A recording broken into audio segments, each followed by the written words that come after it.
नमस्कार. मराठी सृष्टी टॉक्सच्या या भागात मी धनश्री पुन्हा एकदा आपल्या सगळ्यांचं स्वागत करते. माझ्या बरोबर आहेत खासदार डॉक्टर अमोल कोल्हे. नमस्कार सर. मराठी सृष्टी टॉक्स मध्ये पुन्हा एकदा तुमचं स्वागत आहे. थँक्यू. मुलाखतीच्या पहिल्या भागातच आपलं सुरुवातीचं आयुष्य इतकं सुंदरपणे आणि प्रत्येक टप्प्याला इतका वेगळा संदेश देऊन तुम्ही उलगडत गेलात ना, त्यामुळे अजून उत्सुकता लागली की काय काय तुम्ही अनुभव घेतलेले असतील. कला क्षेत्रात येण्यापूर्वीच इतके अनुभव, ते आल्यानंतर तर किती वेगवेगळे अनुभव आले असतील. आपण मुलाखतीचा शेवट पहिल्या भागाचा केलेला, तो जेव्हा तुम्हाला दूरदर्शन मध्ये सांगा उत्तर सांगा ही मालिका जेव्हा मिळाली आणि मग त्याचं स्क्रिप्टिंग असो, त्याचं निवेदन असो, या सगळ्या टप्प्यांमधून तुम्ही गेलात. पण थोडंसं वाईस वर्सा आपण बोलूया, उलट बोलूया. म्हणजे कला क्षेत्राचा जसा तुम्हाला फायदा होत होता अभ्यास करताना म्हणा किंवा वैद्यकीय महाविद्यालयात एखादी फी भरताना सुद्धा तुम्ही याचा विचार केलात, अगदी तसाच विचार मेडिकलचे विद्यार्थी आपण आहोत म्हटल्यानंतर अशा प्रकारच्या निवेदनांमध्ये त्याचा कितपत फायदा झाला, म्हणजे व्यक्तिगत आयुष्यात किती गोष्टी तुमच्या बदलल्या गेल्या? नाही, मेडिकलचा फायदा हा नक्कीच होतो. मला कायम असं वाटतं, विशेषतः जेव्हा मी कला क्षेत्र करिअर करण्याचा जेव्हा निर्णय घेत होतो, त्यामध्ये माझे सर आहेत चंद्रकांत पाटणकर. त्यांनी मला एकदा याविषयी फार सुंदर मार्गदर्शन केलं होतं. कारण एक खूप सहजपणे एक बाब सांगितली जाते की हा सीट कशाला वाया घालवायची. तर याच्यामध्ये त्यांनी मला एक फार सुंदर हे सांगितलं होतं की आपल्याकडे दुर्दैवानं ब्रिटिशांनी जी शिक्षण पद्धती आणली, ही शिक्षण पद्धती आणल्यानंतर शिक्षणाचं उद्दिष्ट हे चरितार्थाचं साधन असं झालं. आणि शिक्षणाचं जे आपल्या मूळ संस्कृतीमध्ये उद्दिष्ट होतं ते म्हणजे आत्म्याची उन्नती आणि व्यक्तिमत्वाचा विकास, या दोन्ही गोष्टी आपण विसरत गेलो. आणि मेडिकलच्या शिक्षणाचा फायदा जर झाला तर जसं एक आपण कायम केस एक्झामिनेशन म्हणतो, म्हणजे केवळ कला क्षेत्रात नाही, हे प्रत्येक क्षेत्रात होतं की जेव्हा तुमच्याकडे एक पेशंट येतो तेव्हा त्याच्याकडे हिस्ट्री टेकिंग, आधी आपण त्याची हिस्ट्री जाणून घेतो, त्यानंतर इन्स्पेक्शन असतं, त्यानंतर पाल्पेशन असतं, त्यानंतर ऑस्कल्टेशन असतं, त्यानंतर इन्व्हेस्टिगेशन असतात, त्यानंतर डिफरन्शियल डायग्नोसिस केलं जातं आणि then we come to the final conclusion of diagnosis. तर हे जे टप्पे असतात त्यानुसार एक विचार करण्याची एक पद्धत बदलत जाते. त्या पद्धतीनं कोणत्याही विषयाचा जेव्हा आपण विचार सुरू करतो तेव्हा जी विचार करण्याची पद्धत जी बदलते, या पद्धतीचा नक्कीच फायदा झाला. दुसरी गोष्ट अशी होती की अडॅप्टेबिलिटी, किंवा मेडिकलचा स्टुडंट असताना लावणीच्या कार्यक्रमांचं अँकरिंग करायला अमोल कोल्हेला चालणार आहे का? तर मग इथे माझे रूट्स जे होते, म्हणजे नारायणगावला मी सुरुवातीलाच म्हणालो तमाशाची संस्कृती होती, त्यामुळे यामध्ये मला कमीपणा कधीच जाणवला नाही. महत्वाचं म्हणजे ही एक गोष्ट जी बिंबवली जाते विशेषतः, आणि याचं मी कायम कौतुक करेल की ग्रामीण भागातल्या मुलांमध्ये ही गोष्ट प्रकर्षाने दिसते, ती म्हणजे कोणतंही काम हलकं नसतं. शेतकऱ्याच्या पोरांना ही गोष्ट नीट माहीत असते की कोणतंही काम हलकं नसतं. आणि त्या पद्धतीने हे लावणीचं अँकरिंग करत गेलो. मग अनेक गोष्टी आत्मसात करत गेलो. किंवा कविता करण्याची आवड होती, जशी कॉलेजच्या वयात असते तशा त्या कविता करत होतो, त्यामुळे निवेदन करताना त्याचा नक्कीच फायदा होत गेला. लोकांकडून शिकत गेलो. म्हणजे लावणी प्रकाराचं अँकरिंग करत असताना मला वाटतं उमेश सावंत हे माझे त्या बाबतीतले मार्गदर्शक होते. म्हणजे त्यांच्याकडून अनेक चांगल्या गोष्टी सुद्धा शिकायला मिळाल्या.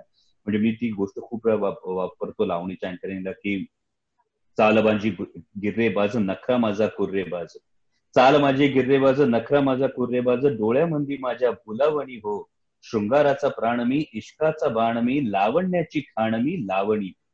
त्यामुळे या गोष्टी जेव्हा तुमच्या अँकरिंग मध्ये वेगळेपणानं यायला लागल्या तेव्हा नक्कीच त्याचा फायदा झाला. पाठांतराचा एक नक्कीच फायदा हा कायम, म्हणजे तो केवळ सुरुवातीच्या अँकरिंगच्या बाबतीतही नाही, तर नंतरच्या डेली सोपच्या बाबतीतही फायदा झाला. आणि विशेषतः अनेक जण म्हणतात माझ्यावर काम केल्यानंतर की हा खूप पटकन पाठांतर करतो. पण महत्वाचं असतं की तुमच्या समोर आलेल्या स्क्रिप्टचा गाभा आधी तुम्ही समजून घेतला. जर तुम्हाला गाभा समजून घेतला तर तुम्हाला शब्दांमध्ये अडकत बसावं लागत नाही. आणि जेव्हा तुम्ही सूत्रसंचालन करत असता किंवा तुम्हाला जर वाचनाची आवड असेल तर तुमच्याकडे शब्दसंपदा ही आधीच असते. जेव्हा तुम्ही तुमची शब्दसंपदा ही कायम वाढवत जाता आणि ही जेव्हा तुमच्याकडे मुबलक शब्दसंपदा असते आणि तुम्हाला संहितेचा गाभा जर मिळत असेल तर तुम्ही ऐनवेळी पर्यायी शब्द हा तुमचा तिथे देऊ शकता आणि मग अडकायला होत नाही. आणि याचा सगळ्याचा फायदा हा नक्कीच सुरुवातीच्या काळात अँकरिंग करताना झाला. पण अभिनय क्षेत्रात उतरायचं असं म्हटल्यानंतर किंवा असं ठरवल्यानंतर साहजिकपणे फक्त निवेदन करायचं का आपण, की आता त्याही पुढे जायचं आणि मग आपल्याला जर वेगवेगळ्या प्रकारचे कार्यक्रम येत आहेत, मग त्यामध्ये कदाचित मालिका असेल, कदाचित एखादं नाटक असेल, तर ते स्वीकारायचं का हा निर्णय. कारण आता एक डॉक्टर म्हणून जर प्रस्थापित झालात तर खऱ्या अर्थाने तुमचा डॉक्टर म्हणून प्रवास सुरू झाला. म्हणजे मग त्यामध्ये फक्त डॉक्टरांचं आयुष्य हे काही सोपं नाही. प्रॅक्टिस करायची, पेशंट्सना बघायचं, व्हिजिट्स द्यायच्या वेगवेगळ्या हॉस्पिटल्सला, यामधनं अभिनयासाठी सुद्धा वेळ काढायचा. कधी अशी तारांबळ उडाली नाही का स्वतःचीच, की काय चालू आहे नेमकं माझं आणि मला नक्की कशात काय करायचंय? नाही, एक खूप नशीबवान मी यासाठी होतो की मला मार्गदर्शन खूप वेळेवर मिळत गेलं.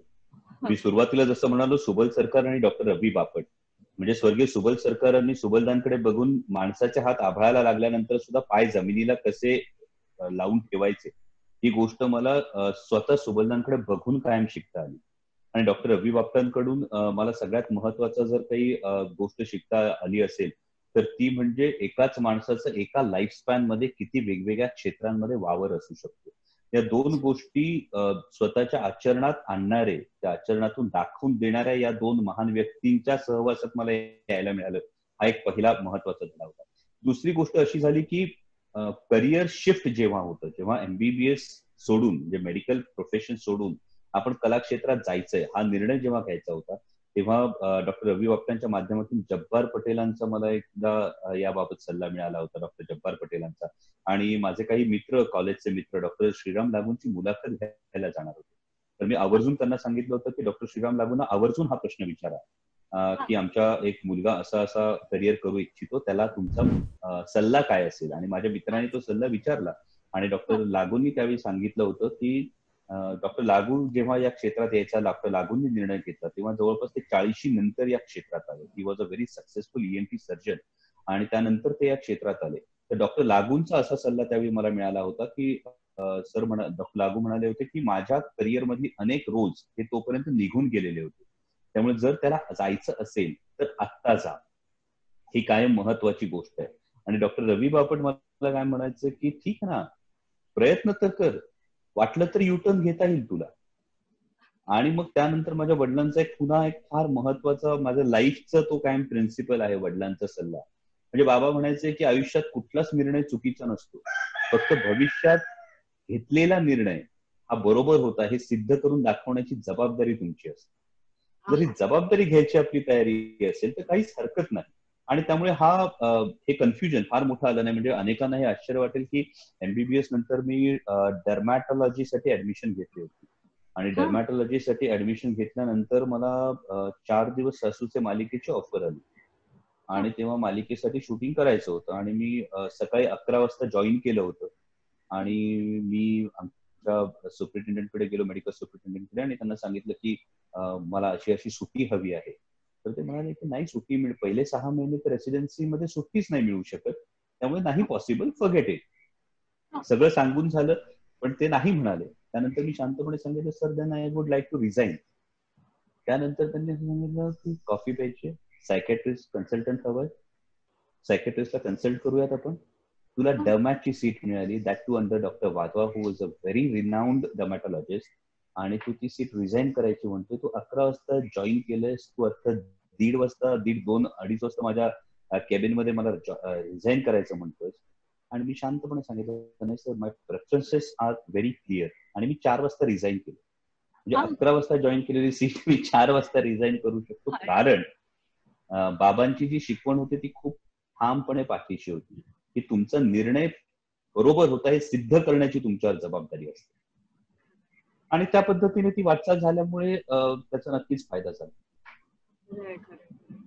पण प्रत्येक कलाकाराच्या आयुष्यात असं असतं ना, म्हणजे याचा फायदा तुम्हाला झाला आणि मग तुम्ही 4 दिवस सासूचे ही मालिका स्वीकारली, त्यामध्ये भूमिका करायला सुरुवात केली.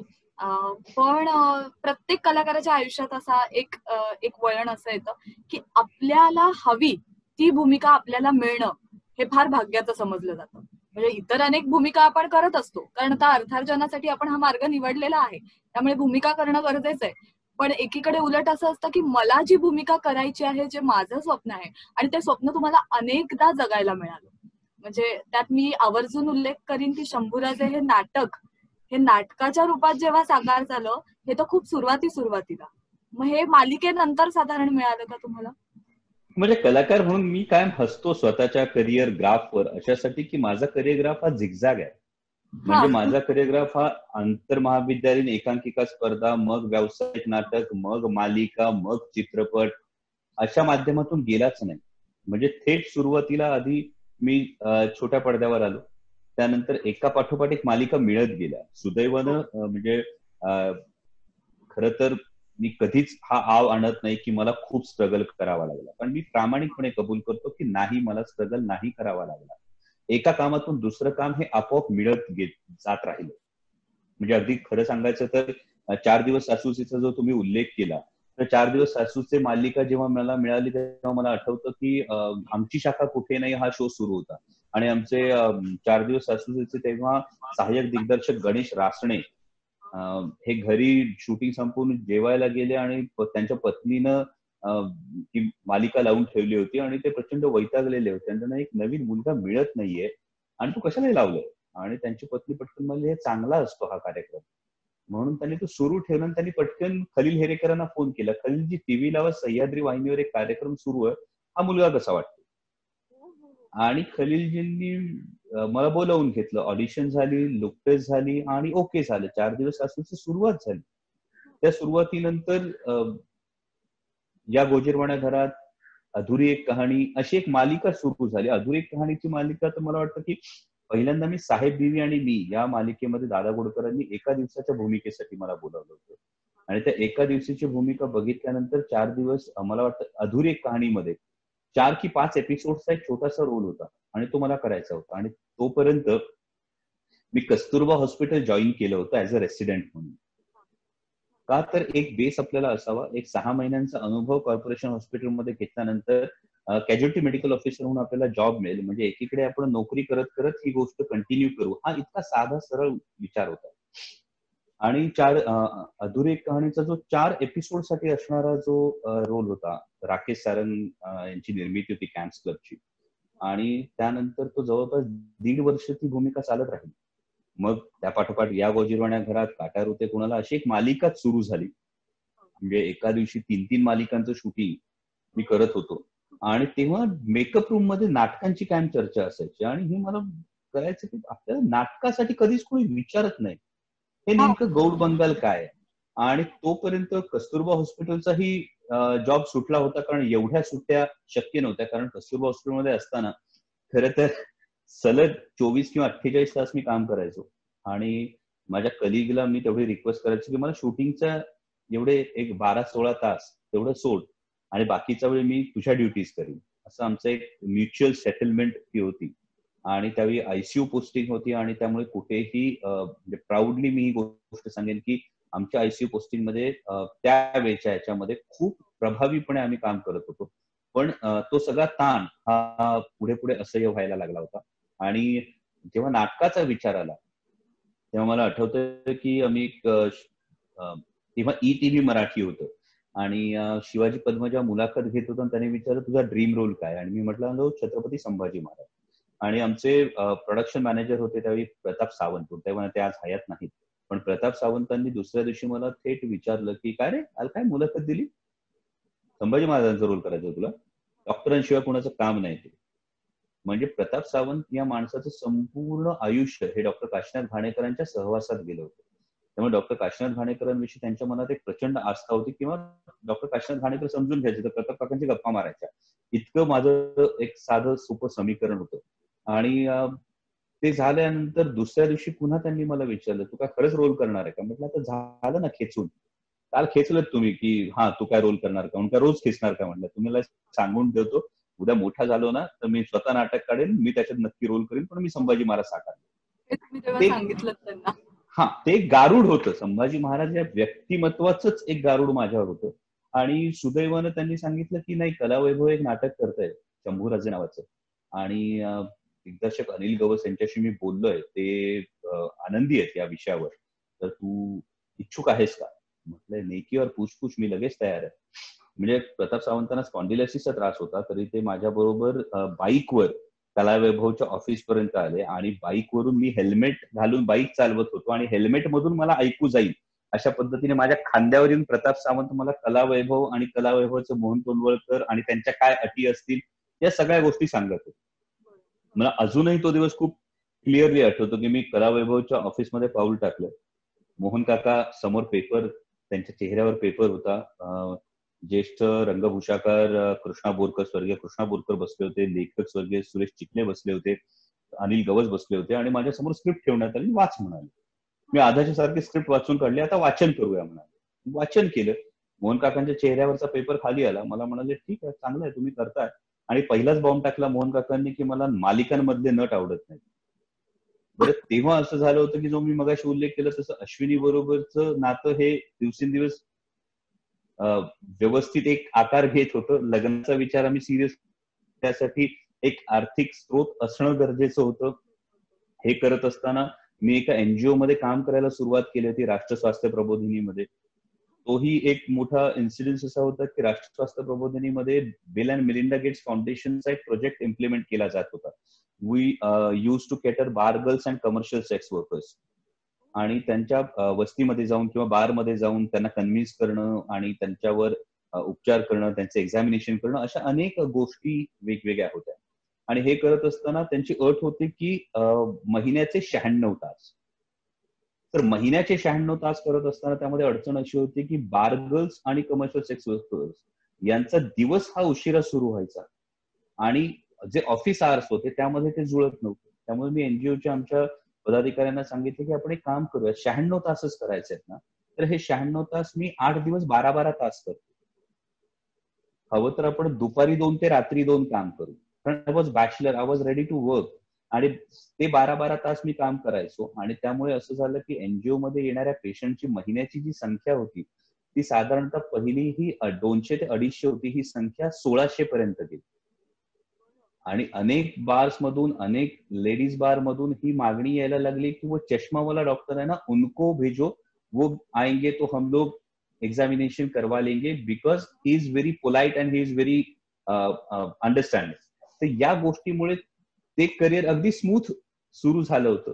त्यामध्ये गंमत अशी झाली होती की त्यांचे ऑल इंडिया लेवलचे काही नियम होते किंवा रूल्स होते आणि त्याचं प्रेझेंटेशन होतं. आणि एक दिवस मी कुठलं तरी शूटिंग उरकून आमच्या सेक्रेटरींनी, एनजीओच्या सेक्रेटरींनी मला पटकन बोलवलं. आम्ही बांद्राच्या त्यांच्या ऑफिसला गेलो आणि त्या ऑफिसला गेल्यानंतर ते म्हणाले आपलं प्रेझेंटेशन रेडी करेल का.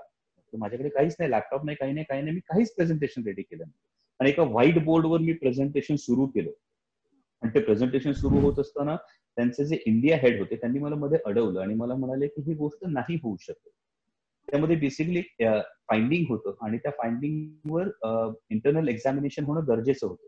आणि मी शांतपणे तिथे म्हणालो की sir, they are bar girls और commercial sex workers, you cannot expect them to have internal examination in बार.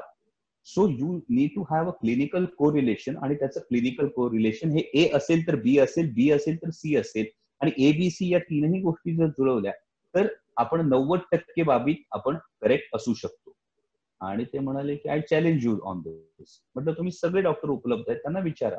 आणि एकूण 57 सेंटर्स मध्ये डॉक्टर होते, त्यातल्या जवळपास 55 जणांनी होकार दिला की अमोल जे बोलतोय ते त्यात तथ्य आहे.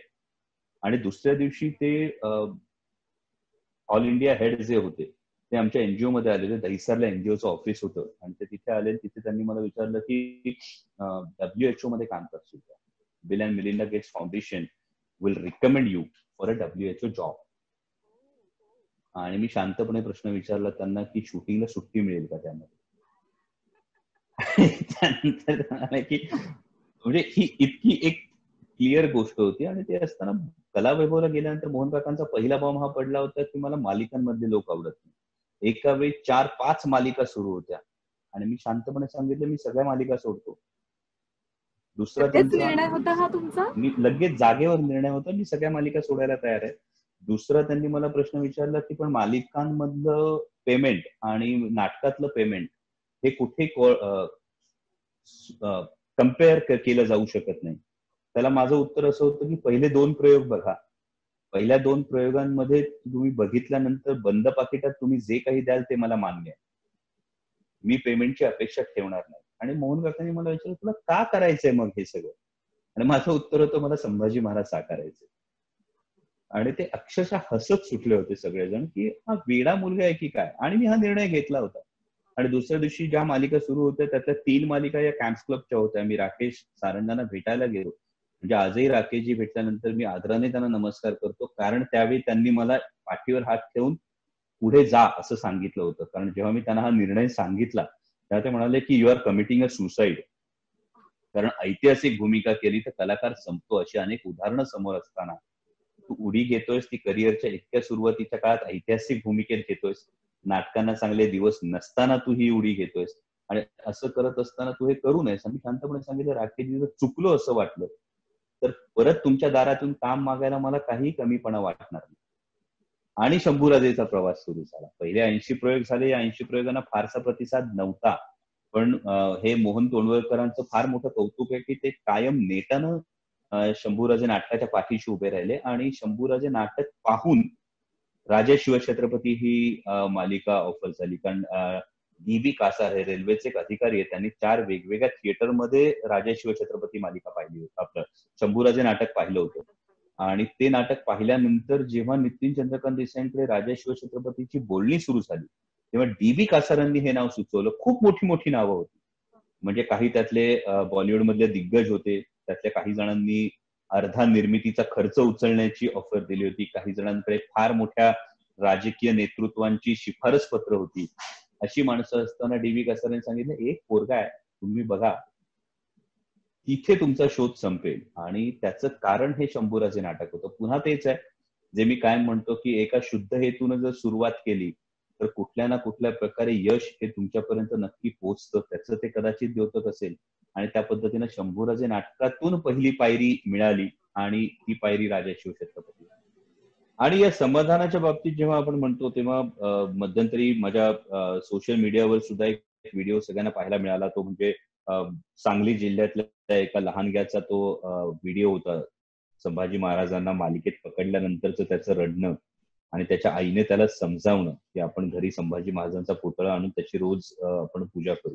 मला वाटतं की मालिका मनोरंजन या पलीकडं हा विचार फार महत्वाचा आहे. किंवा परवा मला जपानवरून एका मराठी कुटुंबाचा हे मेसेज आला होता की त्यांचा मुलगा हा सातत्याने ही मालिका बघतो. जपानमध्ये असताना सुद्धा त्याने त्याची एक तलवार बनवली, त्याने त्याची ढाल बनवली. इतकंच नाही तर त्याच्या इंटरनॅशनल स्कूलच्या प्रोजेक्टला त्यानं नाव संभाजी हे दिले. त्यामुळे त्याच्या शिक्षकांना संभाजी महाराज कोण होते हे सर्च करून ती माहिती घ्यावी लागली. मला वाटतं या प्रतिक्रिया फार बोलक्या आहेत आणि पुढच्या येणाऱ्या पिढीसाठी एक संभाजी महाराजांची तोंड ओळख का होईना पण देण्याचं काम हे या मालिकेच्या माध्यमातून, जगदंब क्रिएशन्सच्या माध्यमातून, झी मराठीच्या माध्यमातून झालं ही नक्कीच समाधानाची बाब आहे.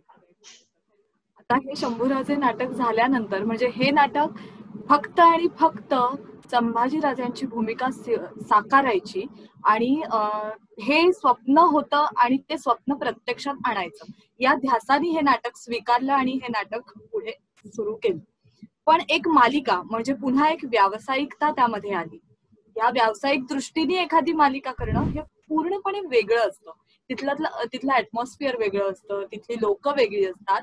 या सगळ्या वातावरणात मग डॉक्टर अमोल कोल्हे कसे रमले हे मला ऐकायचंय.